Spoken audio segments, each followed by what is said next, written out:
Hey everyone, and welcome back. Oh my gosh, I hope you all had a beautiful Thanksgiving. Mine was really great. It was great to get away. The weather was not what I was expecting. Let me get through the door here. I was really expecting it to be like in the 70s. And granted, we did have one day of the 70s. So I packed completely not prepared for the weather. Anyway, that's for a whole different video. What I'm going to do today is I'm going to be doing yard maintenance from the street front of my yard all the way to the very back of my backyard. And I'm hoping to do this as quickly as possible. But I'm going to show you what it looks like right now, especially because I've been gone. The leaves have been falling, and so the yard doesn't look its best. But you'll get an idea what it looks like before, and then you'll see after. So with that, you guys, let's get started.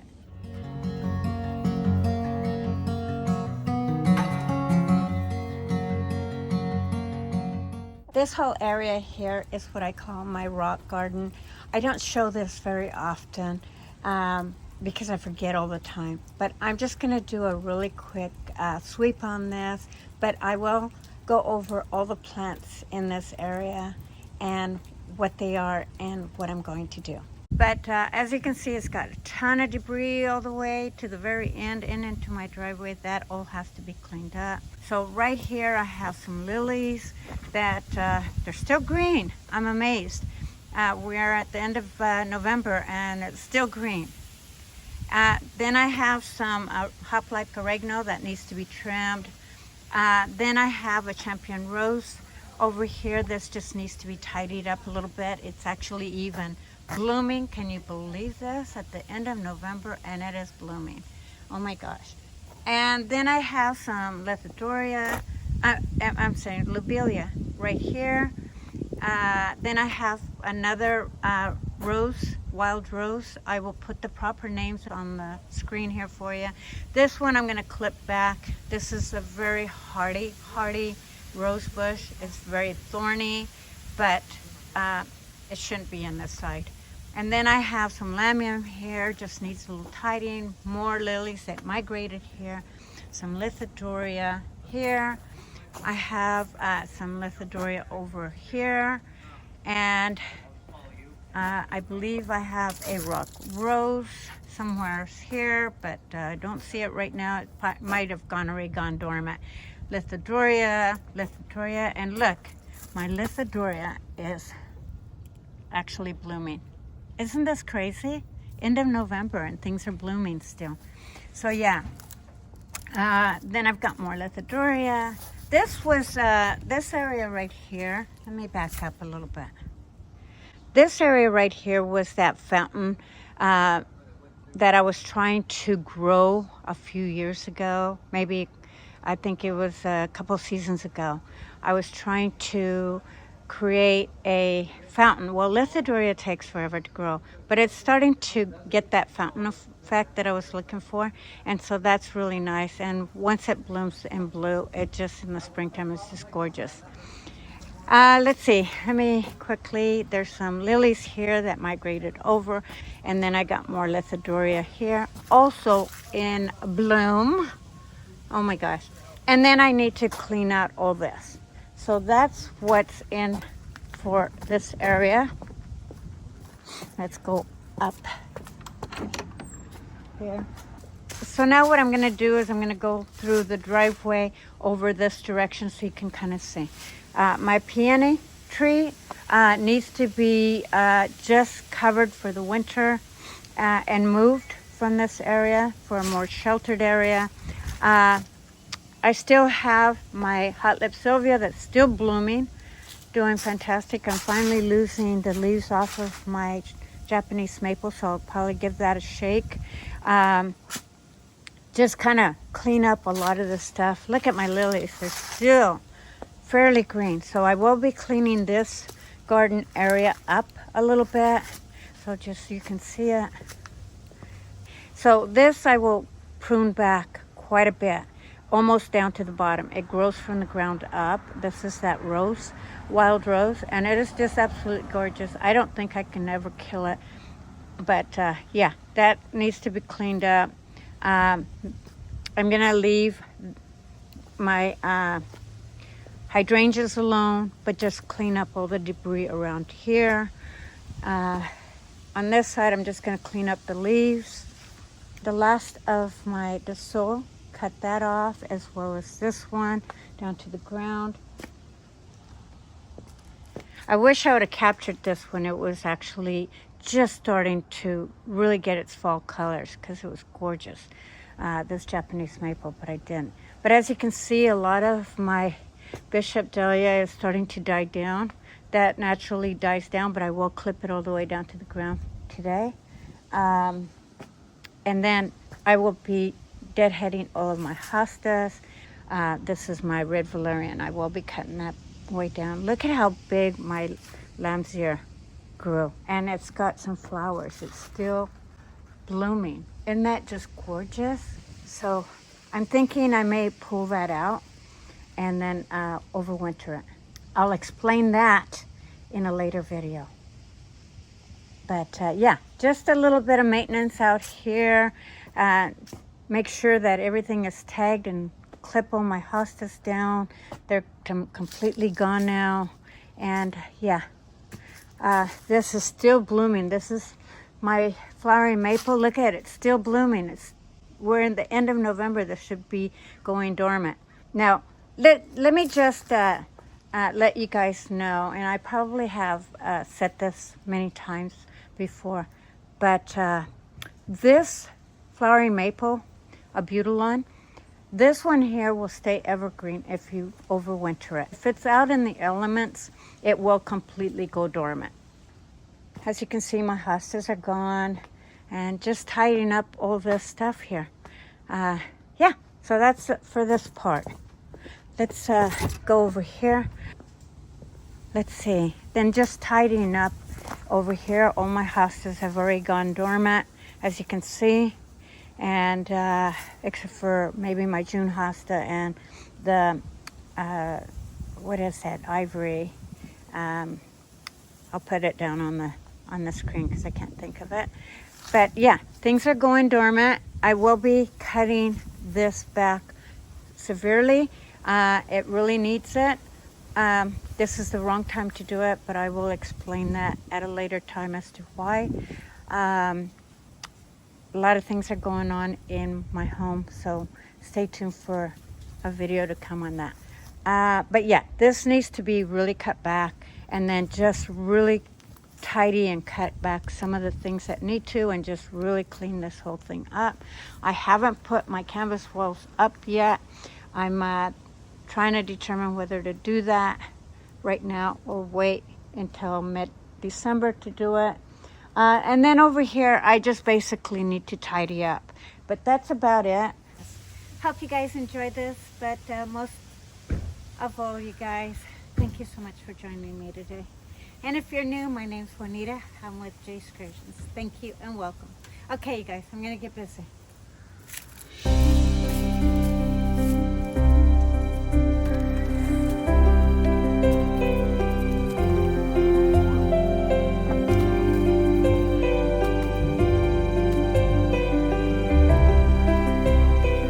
One thing that I want to mention, and this is just my opinion, but if you're going to clip your lilies late in the fall because they're still green, leave some greenery. This way it gets the photosynthesis that it needs for next year's flowers.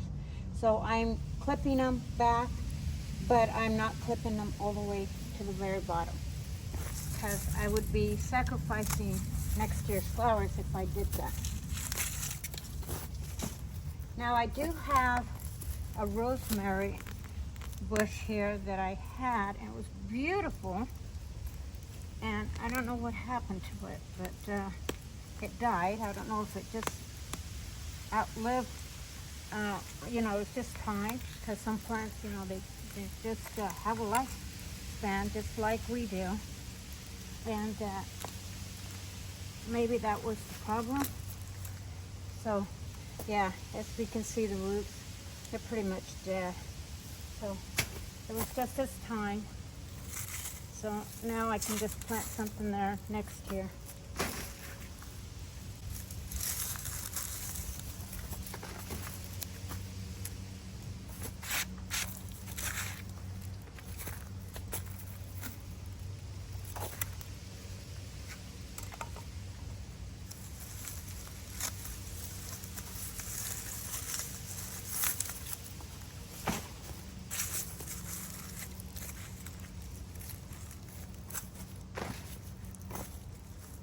Let this lilies continue to live on in this side.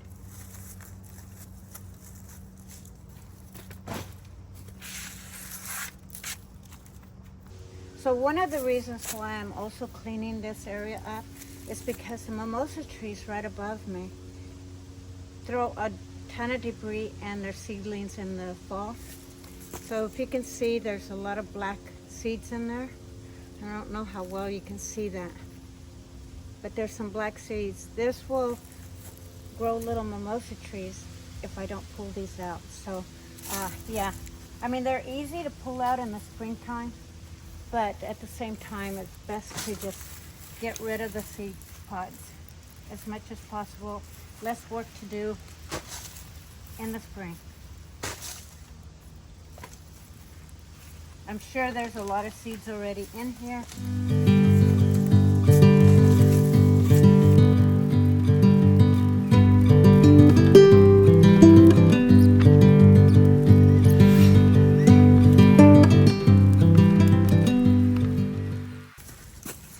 Doing with these is that I'm just cutting it to the next healthy. So if I'm looking at this, see how this is right here, I'm just clipping it down to the next healthy. And if there's anything dead, I'm clipping it all the way down.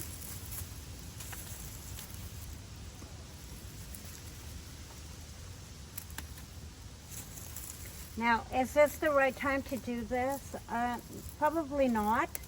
But these are also extremely hardy.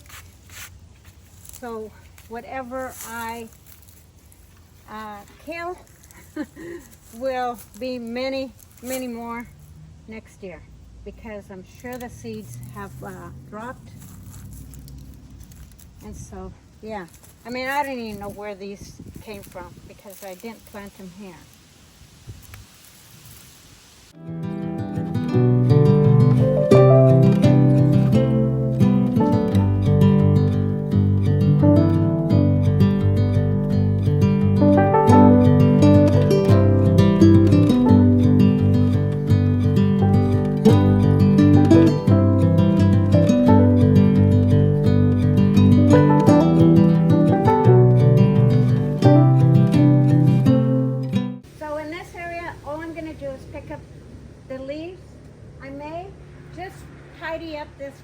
Over here, my snow sickle here, and my ruby slipper I'm leaving alone. Right now they got this beautiful purplish colored leaves that's absolutely gorgeous. I think the flowers bring a lot of winter interest, and so I don't want to touch those. You don't want to trim these until either early spring, but all you want to do is take off the dead flowers. That's it. Because everything else is going to be for this year's blooms. So yeah, so that's all I'm going to do here is kind of pick up the leaves, shake up some of the debris on here, and that's it.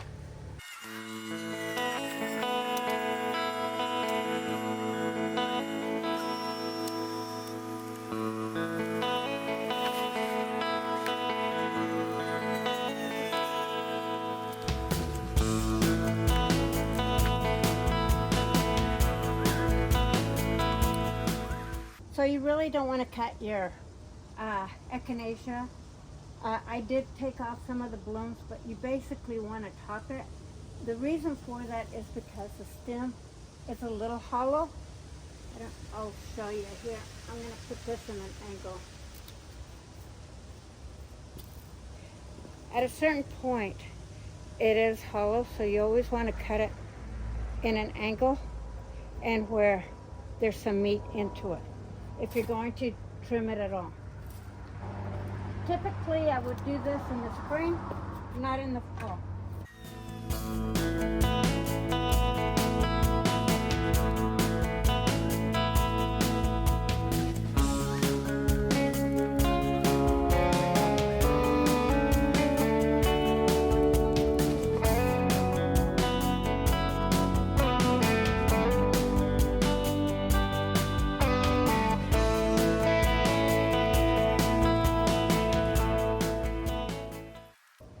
So when I cut my dahlias in the winter, because I do leave them in the ground, you'll see this is the top part, it's hollow. I always cut kind of like at the joint, at the node, and I cut at an angle where it's meatier, because this way, as long as we're having sunny and decent weather, even though it's cold out, it's like in the 50s, it'll still have time for it to scab over, and then it will protect your dahlias that way. So that's just something, if you do keep them in the ground, you may want to keep in mind, but I would still mulch over it.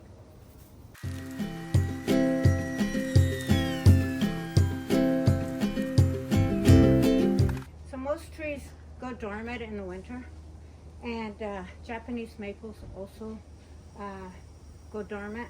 So when you're removing leaves, if you do that and you see any dead limbs, this would be a good time to cut those off. That's why you see me doing that. So if there's foliage in the bottom, but yet it looks dry and brittle up here, I just keep it. But just if it snaps or something, then you know to cut it. Be a good way to eliminate some of the work over the springtime. This part you really don't need to do. I'm just doing it because I want it to look nicer over the winter months.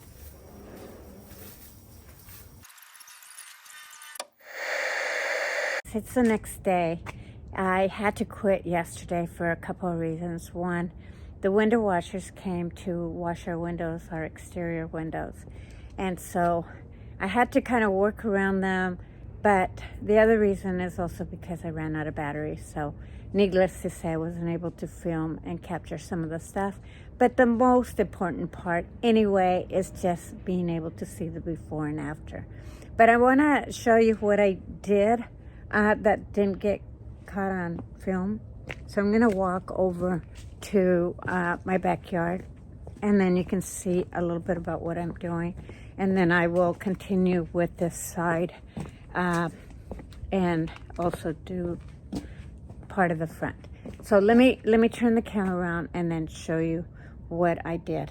Basically what I had to do is I had to move over to this area because I knew that the temperatures were going to drop. I wasn't expecting it to be 40 today. I was hoping it was sunny, but I wanted to hurry up and trim some things before we got our first hard frost. And so I trimmed my hot lip salvia over here. As you can see, my lilies they never even got to bloom because basically they covered them up. And so that one grew extremely vigorous this year. But I left some flowers just so that the hummingbirds can continue to feed off of them, or whatever birds. I've been getting quite a few birds lately.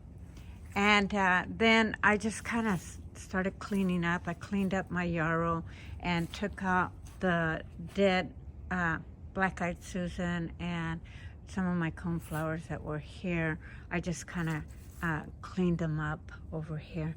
I didn't do a perfect job, but you know, I was trying to work around these guys. Right here I have some blue shrimp that haven't even died down. I'm really surprised because they are a spring flower. So, and then I transplanted them over here. So I'm kind of surprised that they're still lingering on, but that's a good sign. In fact, did this one kind of bloom? I'm getting quite a few blooms. Oh, it looks like it wanted to bloom. But yeah, this has been really crazy weather. In fact, this just goes to show about global warming. Because I've never had things flower this late in the season. But right here is Coriospis pot of gold, right in this area. I just went ahead and chopped it down. And then I just kind of cleaned around here, and looked like this Russian sage is doing really well. It's got a lot of buds on the stems, as you can see. Look at all those buds. It's really confused, and it goes all the way down to the ground. So that's promising for next spring. And then I just kind of started cleaning up. As you can see, this is where I left off. Okay, so let's go back to the side yard where I was working. So I think I was about right here talking to you guys, or taking the leaves off of here when the window washers came. So I was able to work a little bit around them, where I took out all of my dahlias over here and just lightly cleaned up around there, not much. And then now I'm gonna start doing the hostas, taking those down. The red valerian over here, I'm thinking of leaving it for a little bit longer.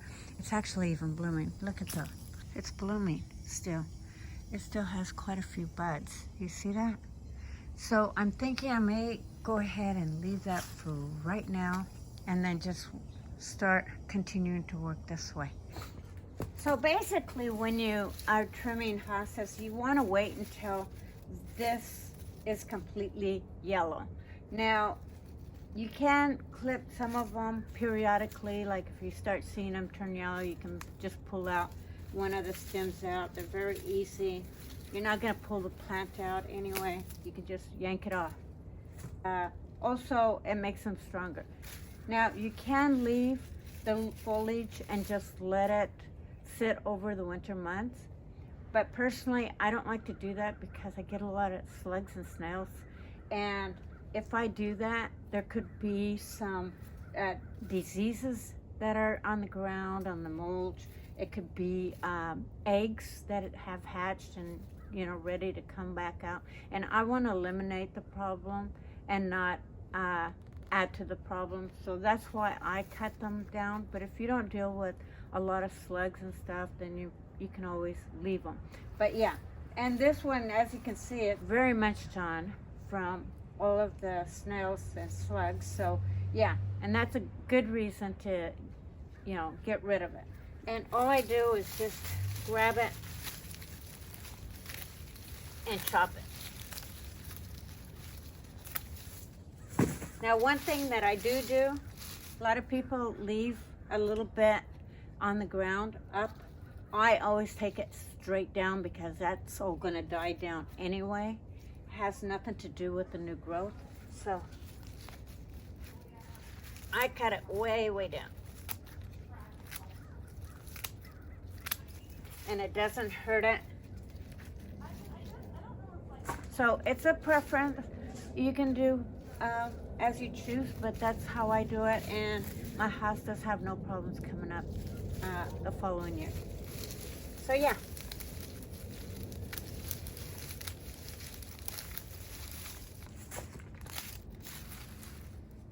And then what I do is that I have it marked. This here is a blue hosta, and then I mark it. That way I know that this area here is my hostas. It's a really great way to get to know, because once it gets really cold, even these little stems that are sticking up, you're not going to see them. So yeah, it's always good to mark them, at least in my opinion. Now, the other reason why I think it's a good idea to pick up leaves and mulch around, especially around your hostas, and cut those dead foliage off, is because mosquitoes like to harbor underneath moist leaves. And if you're in a rainy season like I am, that is very likely to happen. And I really don't want to deal with mosquitoes. It's really nice to work in the yard and not have to deal with that. So that's one of the other main reasons why I like doing that.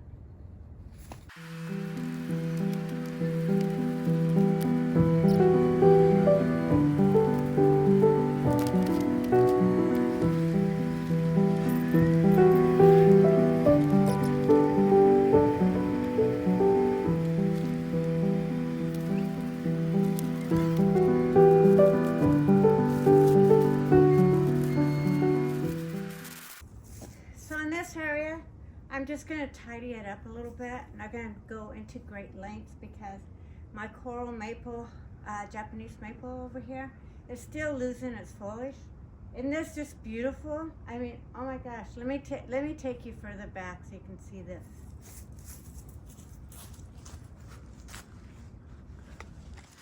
Look at how gorgeous that looks. And the fall colors were so beautiful. So the one nice thing about hostas when they turn yellow like this is that they're just very easy to just yank out. You don't need your nippers necessarily.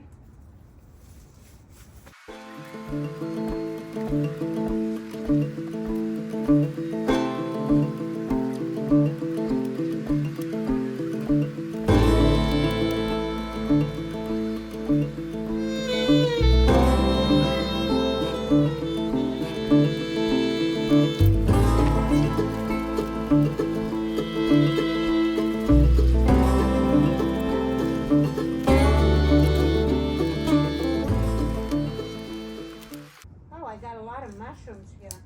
They're not edible, but they're mushrooms. Look at this. Almost look like a coral. Not a coral. Like maybe shiitake mushrooms. If you guys know what these are, let me know if you're a mushroom hunter. I wouldn't eat them, but certainly can identify them and see what they are exactly. But I wouldn't eat them out of my yard because, you know, I have a dog that pees. So I'll identify that, let you know.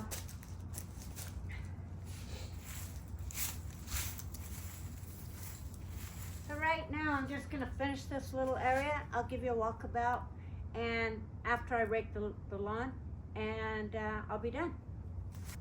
Now this is not the right time to be cutting your lavender, but I'm gonna do it anyway. And it's actually blooming. The crazy weather we're having.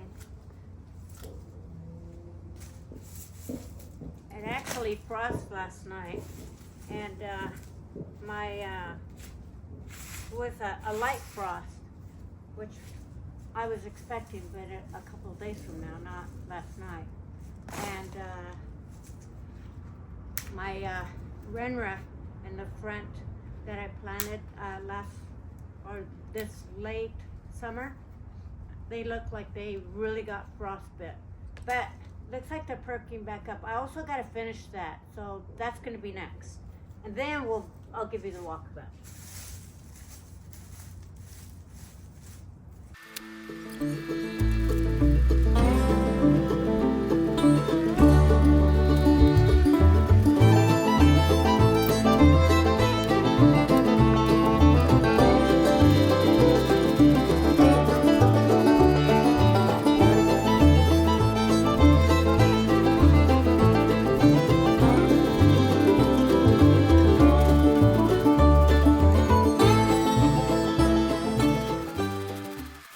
Okay, so let me give you a walkabout because it's getting really late.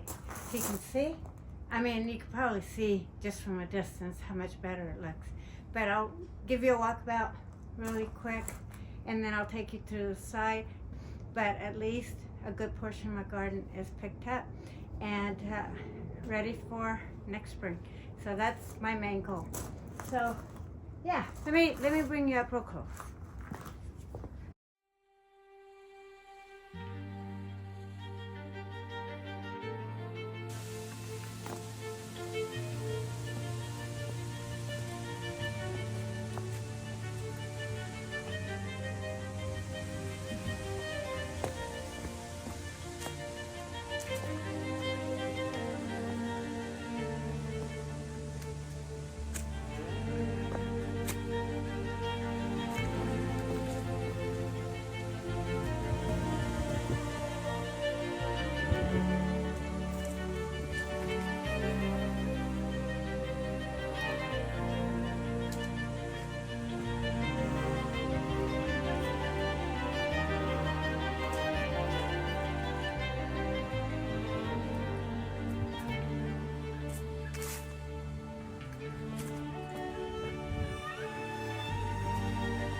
this is what it looks like now. Much, much better. I mean, it's not perfect because it is winter or getting into winter, but it looks so much better than it did before. I did also cut my, just barely trimmed it, this St. John's wort last night. And then I cleaned up the clematis off of my pergola here, cleared out the pots. I had some basil here, so that I cut out, pulled out rather, and then I just kind of cleaned up a lot of the dried leaves from the Tanga clematis. Then over here, I just cleaned out all my coleuses. I still need to cut a couple of those flower from the hostas, and yeah, and just cleaned up my hostas. You can't even see them anymore. And that's all I did here. I didn't pull out that coleus, but that's okay. Another day. I did want to come back here to just explain a little bit. These two hostas, here's a blue ivory, and then this one is a June hosta. Those two I left because they are still going into dormant. I don't want to disturb that.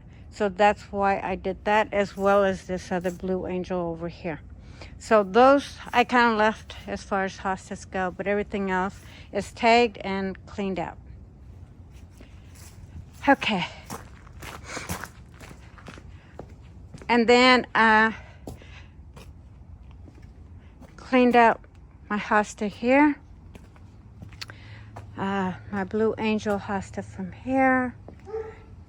All of my guacamole, Eden, and plantain over here. They're all plantains, by the way.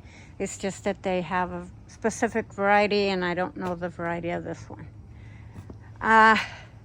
Let's see, and then just picked up a lot of the leaves and stuff. Left my red valerian alone. Still looks pretty for now. And then just picked up a lot of the debris. Cut my hosta out there. You didn't see me do this, but this is all of my bishop dahlias that I transplanted over here early in the springtime.